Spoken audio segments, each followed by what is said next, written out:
Okay. There you are. How you doing? Good, how are you? All right. All right. So, all right. So, what questions? What input? Whatever you got.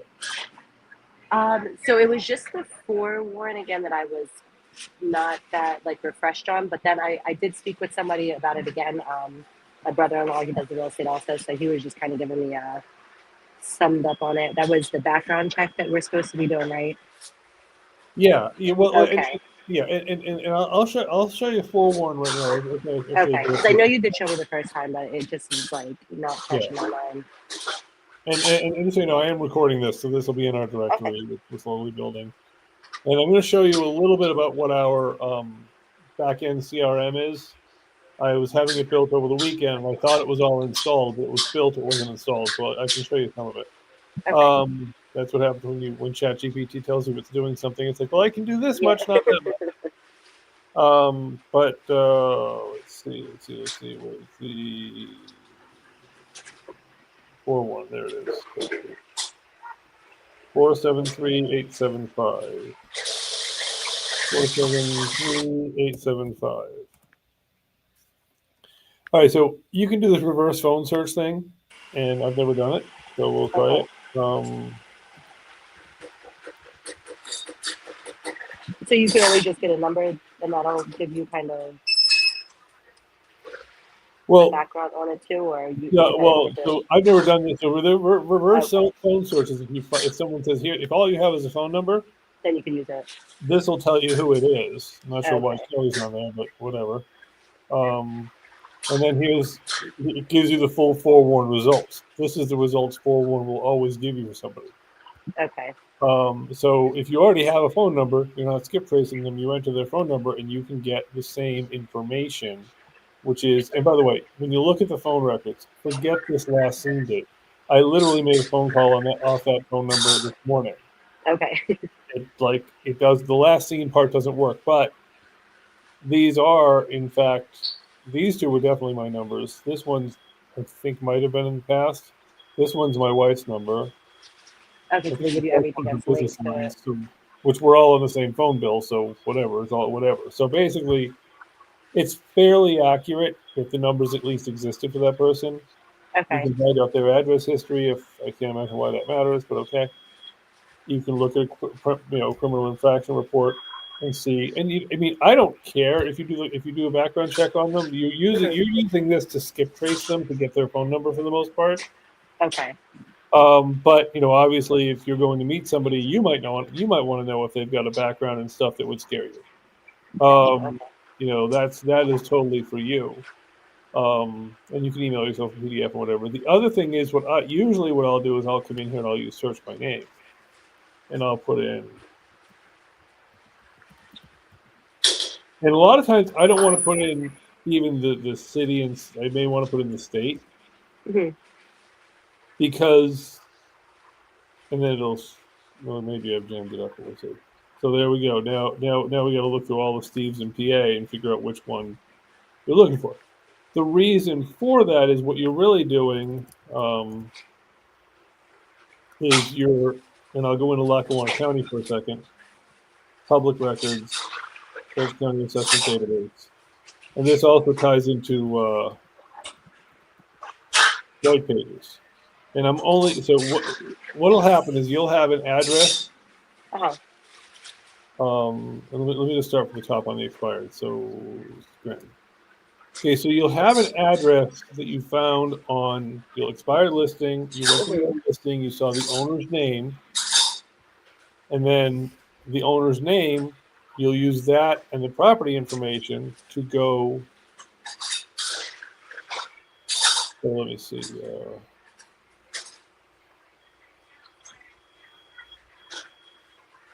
Oh,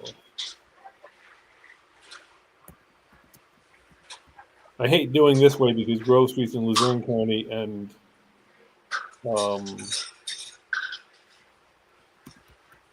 I use Lackawanna County as the searching module because Luzerne Hmm. County courthouse has changed their rules. But in general, so you'll pull up the address of the expired listing, and you'll search the address to make sure it hasn't gotten relisted.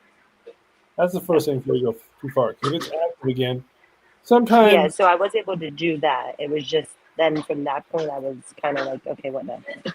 yeah, exactly. It's already been relisted. You're not, because one of two things will have happened in that case. Either the agent will have renewed the listing, like, oh crap, it expired. Now let me renew it, or they'll have somehow entered two in the system.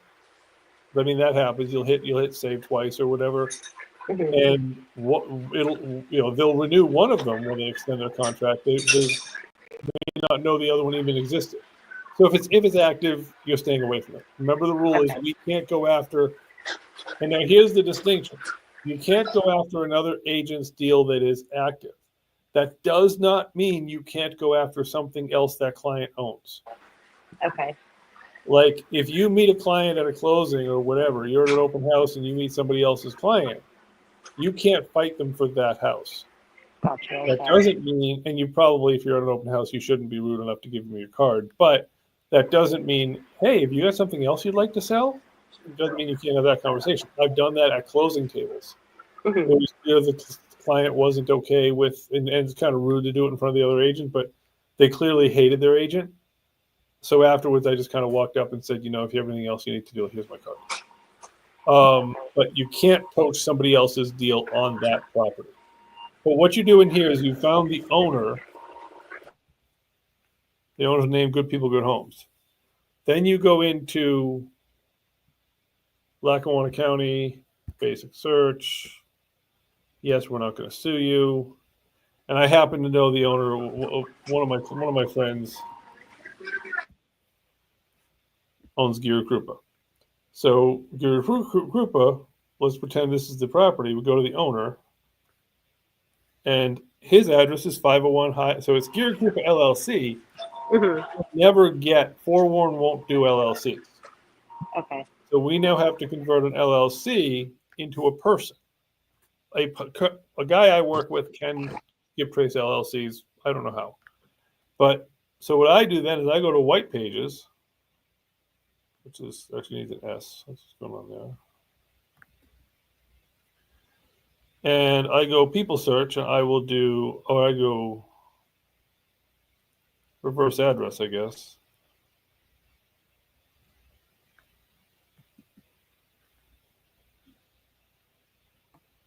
And I will put in this. And this is where you have to start getting a little bit vague because nothing found. But I happen to know that 501 Highland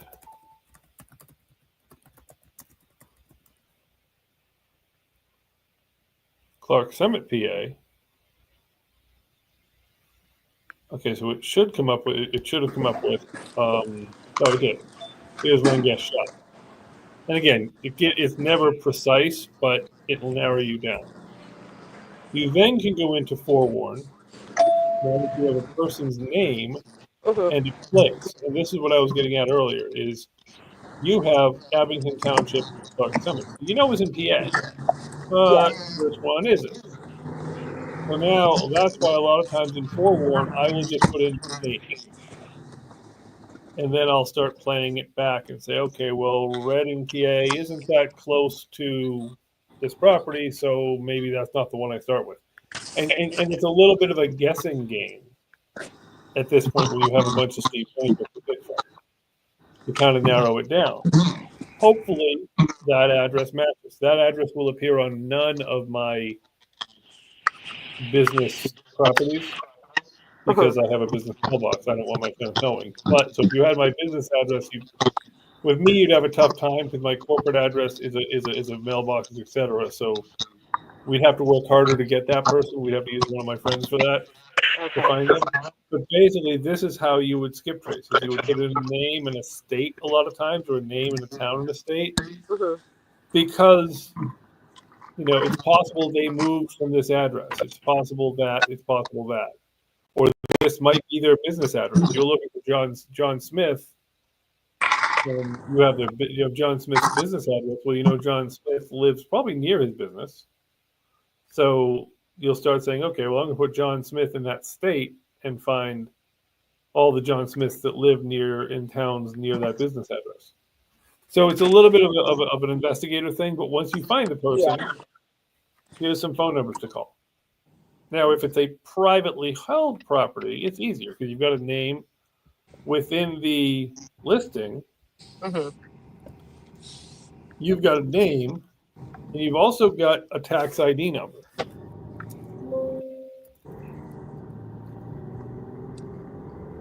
A PIN number, tax ID number, parcel number. Every county calls it something different. In the county search records, you can also search by parcel number. You can also search by address and municipality. Lackawanna County has a great one. Luzerne County's website was great, but I've had no, which is by the county. You see, I don't even go there anymore. Now, what both of the websites are good for, I don't even know where to look on this site anymore. What both of these websites can do is you can search back taxes. What I do in Luzerne County is I do the Times Leader Tax Assessment Database, which I am blown away that the newspaper is a better source than the county website. But okay, Times Leader Tax Assessment Database, fine. Get magic out of my face here. Owner, good people, good homes. Boom. Search. And it should give me everything owned by Good People, Good Homes. Mm-hmm. Here's the addresses, here's the PIN numbers, yeah. here's the documents, and here's the other PIN number, former owner, whatever. And then you can view details, because really what you're trying to get to is the name and where they're sending the tax bills. So on this one, Good People, Good Homes, this is the property address. And where they're sending the tax bills, mailing address too. Let me give you it right there. Okay. So again, I'm an that would be LLC. where you're contacting then. Yeah, exactly. And I'm an LLC, and I'll tell you that's a mailbox, etc. So you're pretty much not finding me that way. Mm-hmm. And I'm not even sure what would happen if you skip trace that address. But if this was an apartment address, like a lot of these properties are owned by people in New York, and it'll be somebody it'll give you the address. It'll be apartment 14Q. Well, okay, 14Q ain't going to get you there, but you'll be able to look up the building, and you look up who lives in that building. You'll enter 148 Barney Street into Forewarn, 148 Barney Street, Wilkes-Barre, and you'll have it's a 6-unit building. You'll have 7 or maybe 15 options of people, and then you just try to match up a name. Because it'll show you everyone. It'll show you everyone that lives in that building. So that's how you skip trace. And by it depends. Sometimes it's whitepages.com. Sometimes it's Forewarn. Forewarn's the end of the line for you usually, unless you want to pay separately for White Pages. Because White Pages won't give you. Okay. So does that help any? Did I go too fast on that? Yeah, no, that definitely does. Because now I remember how to do it, because you did show me. It was just in the moment I was like, wait, what one was that? But no, now okay. So yeah, that's not hard. Yeah, and then just from there, that's how you start. Then I would use that the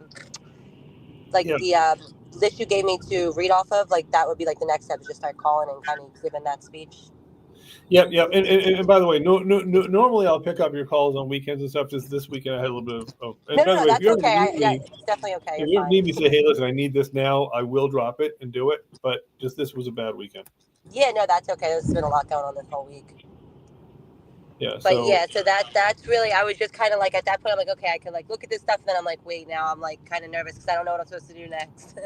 But no, right. So I could just, as soon as I find stuff, just get their information. And then you said you'll do the calls with me.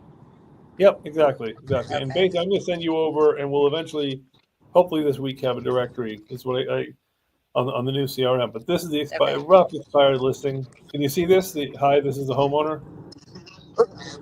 Yeah. Yep. Okay. Yeah. So this is a beginning of a beginning of an expired listing script. Obviously, they're all different. But you're kind of getting started on it, and I'll give you an idea. It gets you started. I'll give you more deeper scripting, but that's Mhm. Just to kind of get everything kind of rolling Yeah, a I little just bit. needed something to kind of like know what direction, like, what I'm going and saying. Yeah, yeah, and then also in the training docs, a list. There's a script here for listing client and a script here for buying client. Okay, yeah, I think I But did see. really, yeah. So if they say, "Hey, I do want to list," okay, great.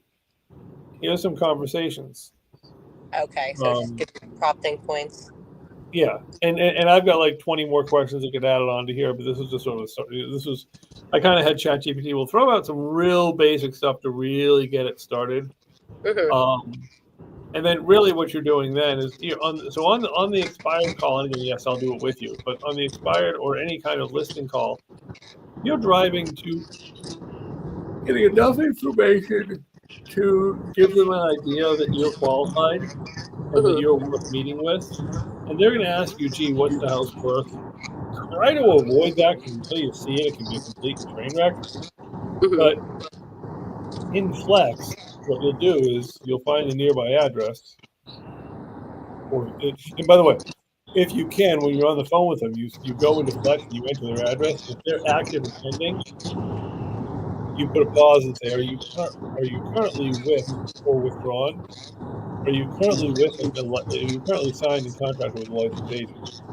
Oh yeah, but I don't like them. Okay, well, when you get rid of them, call me. I can Okay, so help you you. can't. I can, and you can say, listen, if you have other property you want to sell, I can help you on those. But if it's Mm-hmm. listed with another licensee, I'm not allowed to get in the middle. And See, I, that was what I was asking also about the like how if it's too soon, like on some of them that were like expired like a day or two prior. Now with that, is it like not great to go after those ones right away because of the fact that if they want to renew the contract, like wouldn't that take a day or two, like a couple days to go? well, you're being too nice, Okay. basically. Um, you want to get there first because if it Okay. expired, if a lot of times that'll happen. Hey, I'm still in communication with my agent. Okay, great. Well, if you guys don't work out or you're another property, please talk to me. Hmm. You're totally within the rights of your own self to say, oh, well, I understand you're working with the other agents, but could I ask what would persuade you to switch to me? Is there anything I could offer you that would make it worth having a conversation? Hmm. Okay. If they're still showing it, it's kind of like if they're still getting over their ex, you're not really sure you Yeah. want to go there. But because and listen, I just had one myself where we totally just missed when we all missed when the expiration date of the contract was. We're still working on the project. Oh crap! Technically, it's no longer live. Hmm. But you call them, and the reason you want to call them quick is because everybody else is doing it too. Every agent out there, well, not every agent, but a lot of agents out there are going after, these expires. And the longer they stay Okay, so they're expired, like staying on top of it. yeah. And I mean, if it's, a few days, a week, okay, fine. But, the longer they stay expired, the more likely they don't really want to sell anymore. So, like, if you, oh, well, I Hmm. saw you expired 3 months ago. Well, yeah, that was 3 months ago. My life has totally changed. By that point, they've figured something else out with the property. Okay. Now, should Um, I be focusing on now? Is it like too much to be doing like a bunch of different ones, or should I focus more on like just finding oh, like I one mean, place to contact?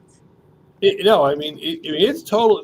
This is where there's no rules to it. Like This is wrong or totally right? up to you. Is like, if I mean, for me, and I tend to shotgun everything. Like, okay, I'm going to look at commercial and residential and this and that, the other thing, and I'm going to look pretty much all over the market.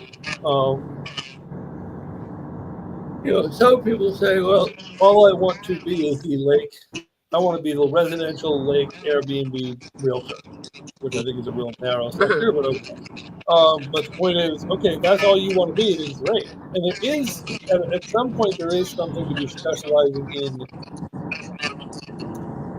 Okay, I specialize in that. To consider specializing. Some agents don't. Sue Barry, she's over at Classic with Century 21. My wife and I worked with her at KRZ for the last forever. We know Sue real well. She'll do anything, but she pretty much specializes on McMansions in the back mountain. Okay. Another agent like pretty much, Brian McCardle down in Hayward, he'll do anything. Brian will do your commercial building, your residential, your rental, your whorehouse. He doesn't care. So, like, if you end up saying, "Oh, gee, I love this specialty," all right, cool, but there's no limitation to it. And and I don't do a lot of these calls because I hate doing these calls, but I like doing a little bit of everything because I get bored.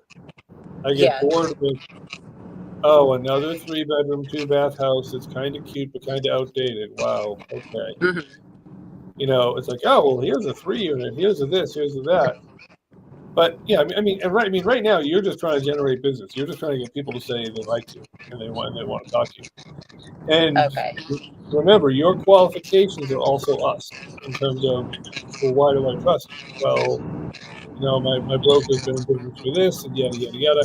You don't push that hard because this is your business.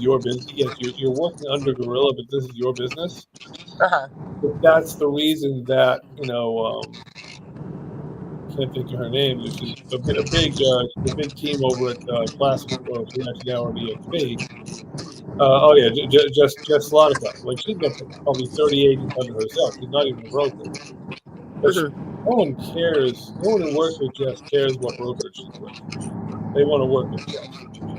Okay. And to a certain extent, I mean, it's not great for me to say it for my purposes, but that's where you want to get. Where, hey, I want to work with Stephanie. Yeah. And it's kind of like a hairdresser. If your hairdresser changes stores, you're probably following. Yes. Okay. So but at the same time, when you start talking to commercials and multifamilies or whatever, my credibility will mean a lot because I've been doing this since 1997. Yada yada yada yada yada yada. All that kind of stuff. So really, you don't need to limit your categories, but you may choose to at some point. Okay.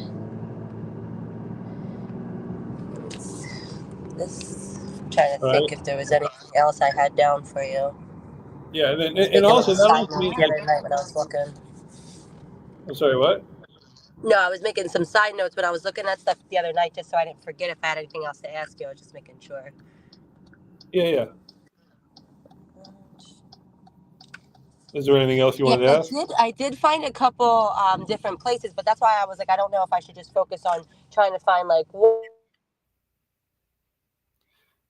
Uh-oh, I lost you. I hope you get back in service. Oh, there you go. You found a couple of different, like what? You found some houses and some rentals? Yeah, like on the expired listing. So like I was like looking at a few of them that were like, seemed interesting to me. But I didn't know if I should be like focusing on just trying to do one, make a call and just kind of get an idea, or if I should just get a few together and then do that all at once. Oh yeah, I would say get a few together. Like a lot of times what I'll do is I'll look at the list of expireds. And again, I'm trying to not do that personally as much, but I'll pick one and then I'll look it up. I do it two ways. I'll look it up, skip trace it, call it, and then go through the whole process. Or I'll take the expires, I'll skip trace them, put them in a little spreadsheet, a little Google Sheets or something. Because you might feel like looking up expires and skip tracing, and you might not feel like getting on the phone. It might be 10 o'clock at night. You don't want to bother people. So I'll either go live, look it up, skip trace, find it, look it up on Flex, skip trace it, call it, go back and continue the process. Or I'll put a few into a spreadsheet or something, and then I'll call them all separately. I mean, this is a bit of a game. Because remember, one of the benefits and problems of real estate, a lot of people are doing it. And the problem with that is that, a lot of people calling on these. In theory, there should be a lot of people calling. I will say, though, that most agents are lazy and they don't do it. But, there should be a lot of people calling on this because this is this and for sale by owner. For sale by owner is the exact same process, meaning anything listed, Craigslist, Zillow, that's not listed with an agent, Facebook Marketplace. We know these people want to sell. They're doing it themselves. Can you convert them to a listing? Possibly. It's very, very much the same process. But yeah, don't whether you do them one call and then you start the process over again, or you create a list and then you do the whole list. either way, but don't feel like, oh, I have 5 expired calls out and that's enough, I can wait. Because Okay. this is it's a numbers game. For every 100 calls, you might get 1 meeting. For every 10 meetings, you might get 1 contract. May or may not be that that ratio. Mm-hmm. But the more people you engage with, the more you're going to get under your I see. Okay. And one of the a couple quick things on that. Larry Delgrado, who taught my class, both my broker class and my agent class, back in the 80s when he opened his first brokerage firm. I don't think Larry has ever actually written a deal himself. I think he's always had agents do it for him. He pretty much opened and had agents. Not ever, but he claims he's not written an actual contract himself since 1987. But back then, somewhere, Berwick was responsible for $25 million in transactions total. Larry's brokerage was responsible for $23 million in transactions, and there were 25 other agents in Berwick. So as Larry says, what the hell were those other agents doing? If I had 22 or $24 million in business, most agents don't do crap. They just don't turn it. And one of the reasons most people leave the business is because, well, I tried it and it didn't work. And unfortunately, this is a business which I tried it and it didn't work, has a lot to do with how much of it you did. So the more conversations, the more people you can be in front of, the more your Facebook, you can be chatting on community groups about Facebook and answering people's questions. Mm-hmm. The more people you engage, the more people you ask for business, the better. It's You kind really of like, get yourself out there. yeah, get yourself out there. I mean, it's a sales job. The more people you talk to, the conversion percentage may not change, but the quantity conversion will change. Mm-hmm. If you're converting 1 out of every 40 people, again, maybe 1 out of every 10, but whatever. If it's 1 out of every 10, the more groups of 10 you talk to, the more people you sign up. Okay, yeah, true. And it's it's just that kind of thing. So and it's not a business that says, oh my God, I have to do that 8 hours a day. No.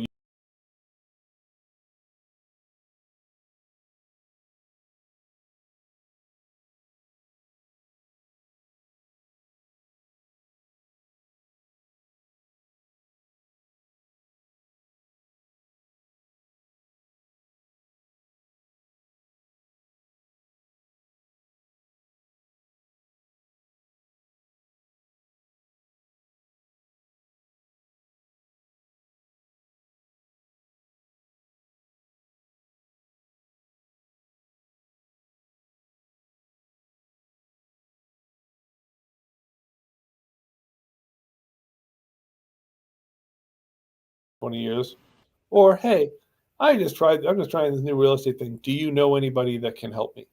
Okay. One of my coaching programs that I'm involved with, learning my coaching business, is they call it the 30-30. And for them, it's add 100 people to your LinkedIn every week. Mm-hmm. And, going to those people, finding some reason, and use your Facebook account, same thing. Hey, I saw you wearing a blue shirt. I like blue shirts too. Oh, really? That's cool.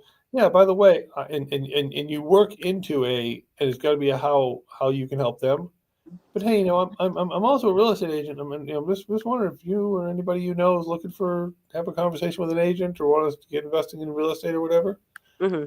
So it's prospecting indirectly. It's going to your cousin and saying, hey, I know you're not buying a house right now. Probably, are you? But do you know anybody that is? Just kind of putting yourself out there. Yeah, if you got a friend that's an estate attorney, hey, estates come with real estate sometimes. Mm-hmm. So hey, how it's getting visible is what it comes down to. Okay. Any other questions? No, I think that's pretty much it. Just really there was the process for me because I was like, okay, now I'm like 1 foot in, and then I get nervous. So it's like, all right, now I just need to know. Because I think once I get the hang of, I just have to do like a run through of it once, and then I feel like I'll have the confidence to just be out and about then, like you said, kind of just mingling into things. So I just need to know what to say and what not to say, I feel like, because I don't know if there's I'm just worried about if I'm saying not the right things or if I have to present things a certain way, with, like I'm an agent, but like I'm under this like brokerage. Like I don't know how that all works in a Okay, sense. all right. So that is there's the right answer and then there's the real answer. The right answer is, hey, I'm Stephanie with Gorilla Real Estate. I'm an agent, or hey, Stephanie, I'm an agent with Gorilla Real Estate, whatever. And you don't have to like force the name of the brokerage firm up front, but at some point you need to identify. Um, and I mean, it can be, hey, you can be chit chat. Hey, I'm Stephanie. Oh, you want to talk about real estate? Okay, by the way, just so you know, I'm a licensed agent with Gorilla Real Estate. We do on and off market, whatever kind of spiel you want to give about what we do. I can provide you with some stuff, but you just want to make sure that they know there's a brokerage behind you. Okay. And that's actually the law. You actually have to be like That's what I knew. I technically, know that there's something. I'm like, I just don't want to be out there, yeah, not saying the correct thing right off the bat. And right. So all right. So first of all, technically, every part of your presence, Mhm. and the state actually says it like the state makes it that vague that like technically not having Gorilla Real Estate and your license mentioned on your home voicemail is technically considered possibly a violation. Does anyone actually do it? No, because it's stupid. Hi, you're calling me for Christmas, and by the way, I'm an agent. However, it is technically correct to do that. I'm trying to get into my Facebook so I can show you. But certainly on your business one, hi, I'm Stephanie with Gorilla Real Estate. Whatever. Please leave a message. You want to be identifying. The state wants people to always know who you are and to always know what brokerage you're with and how they can reach that brokerage firm. Okay. Up to and including your Facebook. That's why I'm showing the Facebook. Somewhere on your in technical supposed to. Mm-hmm. Oh, by the way, send me a picture I can use on your business card. I keep forgetting to ask you. Okay, yeah, I'm actually getting like the headshots done. I think next week. So. Okay, cool. Yeah, and I need the high res, so you'll have to email it over. You can't just text it over. Text me one as well, but also email it. Okay. But so the brokerage firm and the brokerage firm phone number have to be the same size as Okay. as anything of yours, basically. Okay. And I'm just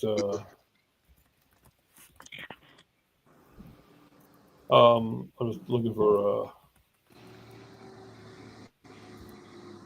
the state's wording for this is equally prominent. Mm-hmm. So that the only definition that I can come up with is it's got to be the same font, the same size, the same weight. If your phone number's in bold, our phone number's in bold. Mm-hmm. And I'm just looking up. Okay, so for example, and we can change this if you need to, but the draft of the new business card would be your picture here, your phone number here, your email down here. But you see how this and this are basically the same. I mean, I actually I don't think the screen's sharing. I don't see it on my end. Oh, oops. Okay. Hang on a second. Let me fix that.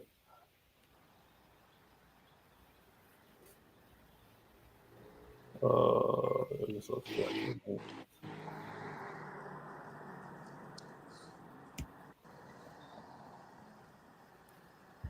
There it is. Okay, fine.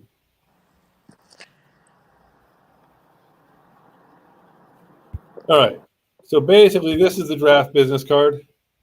Everything you put Still, out. I'm not seeing. It's not shared still. Oh. It was up before and then it went off, and now it's just. All right. So stop screen. Share screen. Share that screen. Okay. Up there it goes. Okay. So basically, your picture will go up here. The phone numbers are roughly equal prominence. Mm-hmm. Your email, and I'm actually now thinking about putting your email up top and whatever. But the point is, that. And if you've got a better tagline you come up with, we can do that. You can design your own card as well if you have a different look and feel you want. Mm-hmm. What has to always be in every one of your promotions, your flyers, is Gorilla Real Estate, phone number, and the two phone numbers have. So they have to know who you're with and how to reach me. Okay. And the house with the equal sign, which is the equal housing thing that has to be on everything. Technically, what has to happen, like if you wanted to design your own business card, you wanted to design your own whatever, or like your Facebook header, you technically you're supposed to send it over to me and say, hey, is this okay? Okay. But the worst case scenario, just say, hey, I put it up. I mean, again, no one's going to really beat you up over it, because I had this conversation when I was at EXP. I went back. I wanted my own business card design. I hated theirs, and I went through and we kept fighting over what equally prominent means. And at the end of the day, they're a little more picky because they're a publicly traded company. But even they said no one's going to beat you up over this. Like the state's not going to say, "Oh, your business card's wrong." Yeah. But if you're caught on something, it's one more stick in the Thing fire. that they could, gotcha, yeah. The business card they might actually beat you up on if you didn't have the brokerage on it, because that's a little bit of a presentation. Now the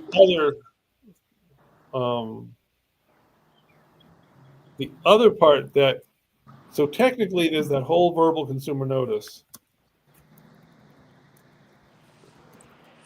And is that what you said you put on the back of your card, or?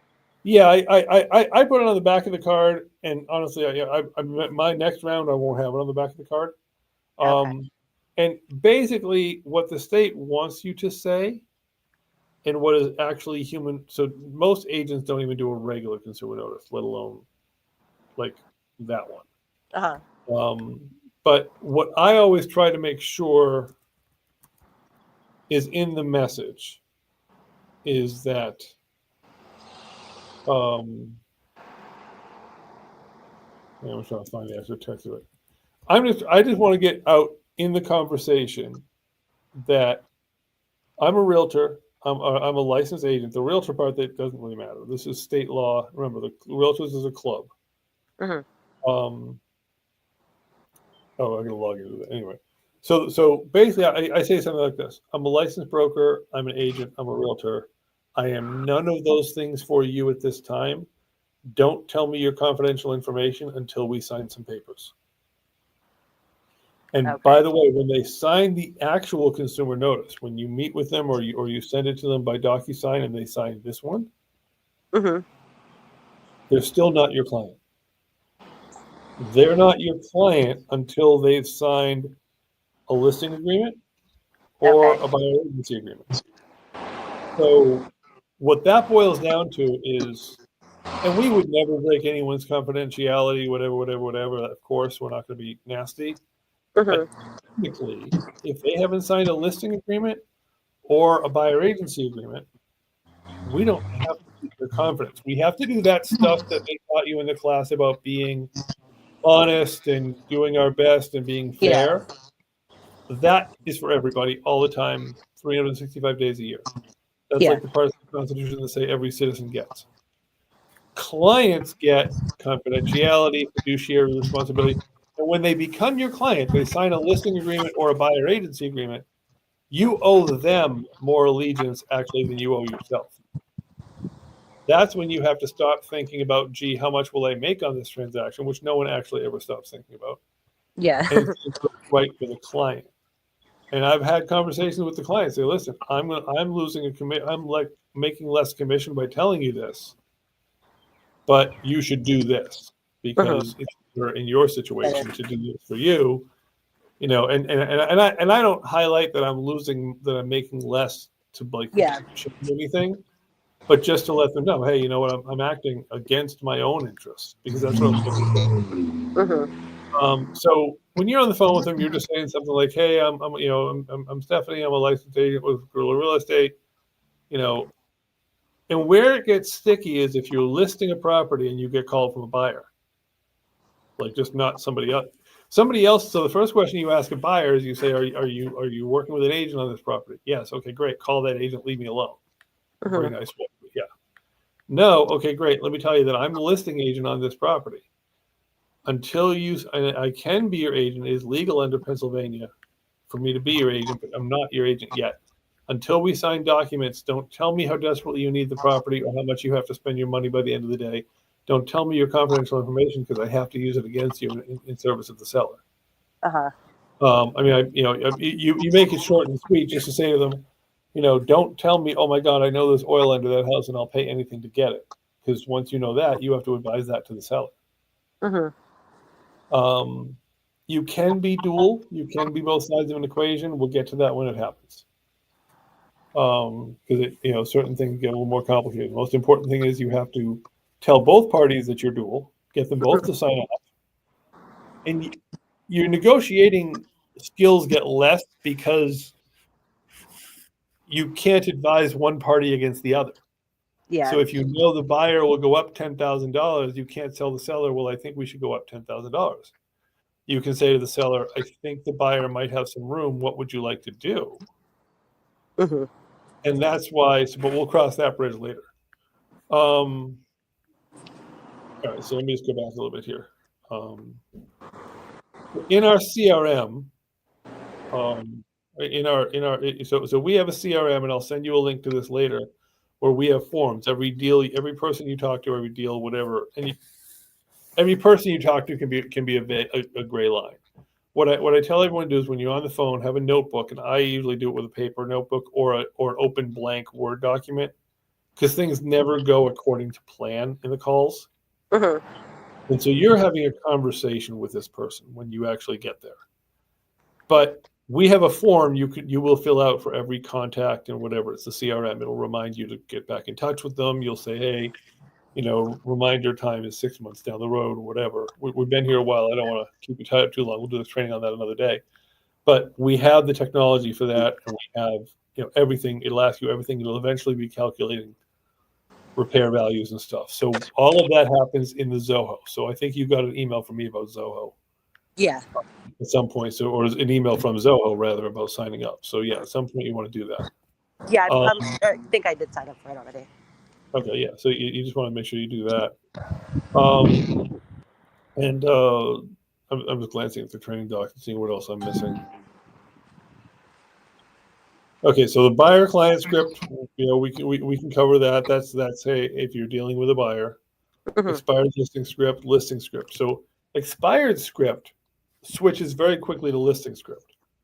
So that's, hey, I noticed you're expired. What happened? Oh, okay. This is what happened. Oh, well, I think I can help you. You still want to sell? Well, sure, I want to sell. Okay, great. Well, then you switch into either a listing script, and if they have, I really want to sell, but the bank's going to take my property away tomorrow. Then we switch to off market, because we can't, probably as realtors, we can't move fast enough. We say, well, so it's basically we can buy you, and it boils down to a conversation where we find out the property and physical realities. You'll know most of that because most of that's already in the old listing. I know. And in theory, before you've called them, you've already done this. You've already drawn a circle around the property and looked at what things are selling for. So if you got their expired listing up here, and you zoom this out a little bit, and you draw your, I like a half mile, but whatever circle, get rid of that. I always search all boards because you're a Scranton member. When you list something, it's going to come up in Scranton. If the person only searches Luzerne County, they're not going to see your listing. Meaning in the comps, everyone gets all the listings. The listing database is combined, but I always search all boards. You make sure this stays, if it's residential, multifamily, and then you add the field in status.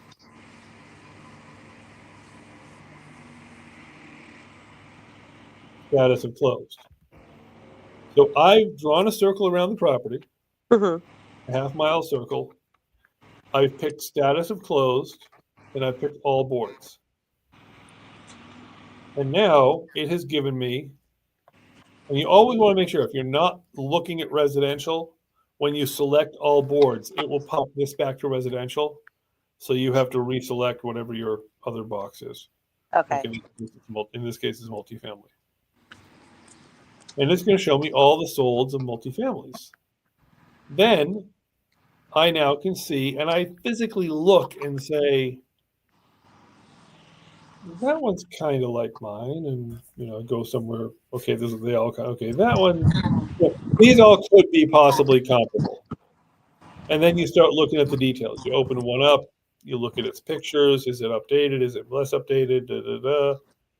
You go into the details, and you just want to have an idea, because if they were listed at $689,000, and you look at the comps, and all the comps are 400. Well, I think we pretty much know why it didn't, unless it's if they're comp, they're similar square footage, similar type, similar size, number of bedrooms, they're similar, and they were listed stupid high. I can probably help you, but just so you know, I'm not really sure that comps currently support what you were getting. Is there a reason you were asking that? So you're going into the call with a little bit of knowledge of the property. Okay. And a little bit of knowledge of the comps. Not a lot. You're not trying to be the expert on it, because they might. And whether you do it before the call or whether you do it after you get in a conversation, because you don't want to waste your time and do it and find out they're not interested. So, but at some point, you're going to pull it up and you're going to say, well, can I come see the property? But I really, I'm seeing these things are selling in the neighborhood. Oh, okay, that's interesting. Can I come see the property and we'll get you a better answer as to what it's worth? Okay. That's what you're going for. That's when the expired conversation becomes a listing conversation.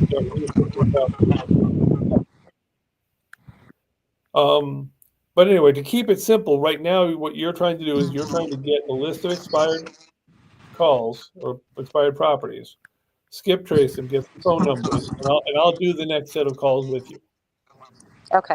Or if you end up on conversations, that I'll give you today, I'll give you an expanded conversation script, which the conversation script can go in any direction. This is why I don't say fill out the form while you're on the phone. Keep a blank notebook or a blank Word document or something, because you're going to have how many bedrooms, how many bathrooms, how old is the roof, how old is the furnace, when did you last, whatever. And that's not how the conversation's going to go. It's just not. Okay. It's going to go, well, let me, okay, well, 3 bedrooms. The 4th bedroom's in the basement where my son had sex, and there were, this happened, that happened, and all of a sudden, well, and that's when my husband stopped paying the mortgage, and that's why we're here. Before you even get to how many bathrooms, they're going to be a lot of other stuff that you probably need, but humans just don't go in order, basically. And humans also have a horrible. They don't know time.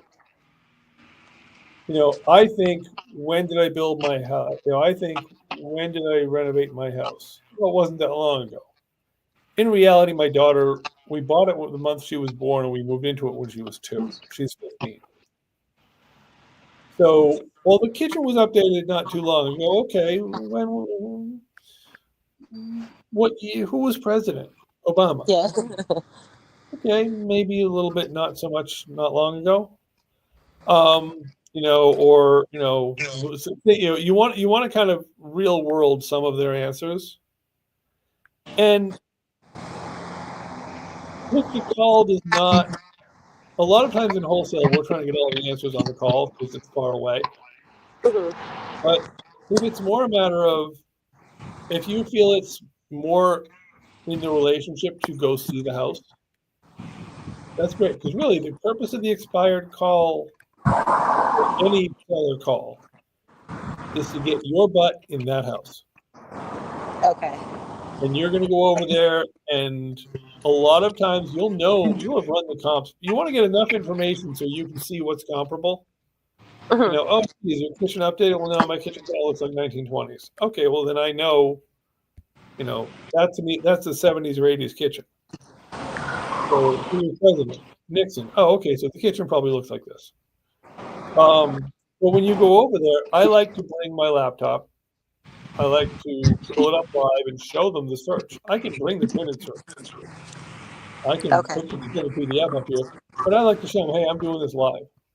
And you're 90% relationship. When you go there, there's 2 things. When you go there, you're driving on the call, and when you go there, you're driving for a contract. and they're driving for what do you think it's worth? And the last thing I'll leave you with is again, humans are bad. They will see the house down the street from them is listed for $1 billion. And they'll say, I know things in my neighborhood are worth $1 billion. And you'll have to show them here, say, well, people can ask whatever they want now, but you see 250, 189, 40. Okay, what's wrong with this one? 275, but the market is definitely not above 250 kind of range, depending on condition. And so you want to be able to show them that you researched, you've thought about it, or you are doing it, because they want to they won't, obviously you can't sign a listing agreement if you don't know. And I can go with you on these appointments too. They won't sign a listing agreement if they don't know what we're listing for. And you want them to know that, hey, your last agent had this thing listed at 350, but it's not going to happen because here, look. And the last part of that is where we are in the market. We are not in an upswing. We are, at best, we're level and we're drifting down. There's plenty of statistics you can Google and look up, and I can provide. The PAR everybody has them, showing the trend of the market. In fact, you can actually do market trends from in here. Market trends graphs of what's the market been doing over a certain period of time. And the short answer is it's flat or going down. Days on market are up higher now than they have been in a very, very long time. We are above properties on market where we're almost at the peak. A peak was, last year. So basically, and I think this might be a national, but basically you can show them price, scale price. So it's kind of zigzagging all around here, but we're not at the peak anymore. We're down. So, what you might have sold for in the peak of 2023, you're not. Yeah, probably the same. Yeah. And the last thing you tell them, and I promise the last thing I would bring up is, I'll list you for whatever you want. Okay, I'm going to advise you should list for 150,000. If you insist you want to list for 300, I'll tell you ain't nobody going to call you. You'll do it, and nobody going to call you. Yeah. But if you want to, and I walked away from one, and my broker almost killed me. He's like, I said, well, I knew I couldn't do the deal at that. He said, you would have had a billboard on Main Street, Scranton for a year.